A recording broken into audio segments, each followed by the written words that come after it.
देश में चल रहे चुनावी मौसम में प्रधानमंत्री नरेंद्र मोदी ने न्यूज एजेंसी एएनआई को एक साक्षात्कार दिया। इसमें उन्होंने केंद्रीय एजेंसियों के दुरुपयोग, चुनावी बॉन्ड, राम मंदिर आदि को लेकर विपक्ष के सभी आरोपों पर जवाब दिया। इसके साथ ही पीएम ने 2047 तक भारत को विकसित राष्ट्र बनाने के अपने विचार पर भी बात की।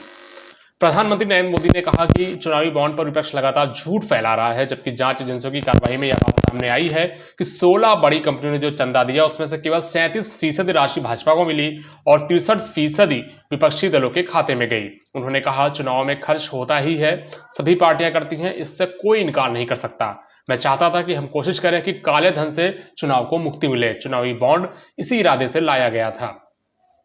चुनावी बॉन्ड पर रोक लगाने के संदर्भ में प्रधानमंत्री ने कहा कि यदि इलेक्ट्रिकल बॉन्ड नहीं होते तो किस व्यवस्था में ताकत है कि वो ढूंढ के निकालते हैं कि पैसा कहां से आया और कहां गया। आज हमने देश को पूरी तरह से काले धन की ओर धकेल दिया है। इसलिए मैं यह कहता हूं कि अगर ईमानदारी से सोचेंगे तो हर किसी को इस बात का पछतावा होगा।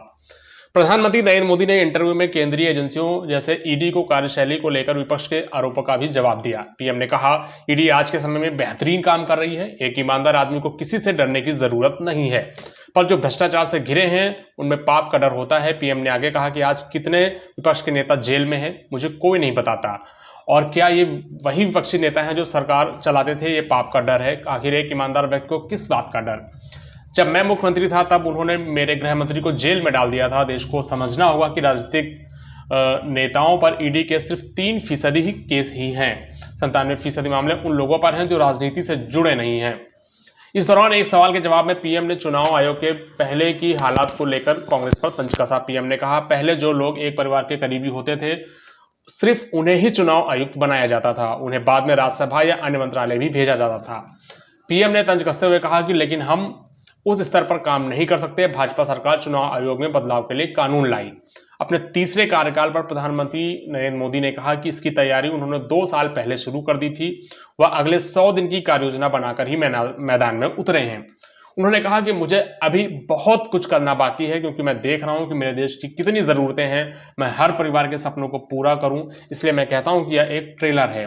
इस दौरान प्रधानमंत्री नरेंद्र मोदी ने 2047 तक भारत को विकसित राष्ट्र बनाने के अपने विजन पर भी बात की। पीएम ने कहा, बीते 2-3 सालों से इस विजन पर 2047 पर काम कर रहा हूं। इसके लिए मैंने देश भर के लोगों से राय और सुझाव भी मांगे हैं। मैंने देश के 15 लाख लोगों से उनके सुझाव लिए हैं। वे अगले 25 सालों में भारत को कैसा देखना चाह रहे हैं। उन्होंने कहा कि इसके लिए मैंने देश के विश्वविद्यालयों, विभिन्न एनजीओ से संपर्क किया है। लोगों के इनपुट के बाद मैंने एआई की मदद ली और इसके लिए एक टीम बनाई है। इसमें हर विभाग के अधिकारी भी शामिल हैं। रिपोर्ट तरासाची।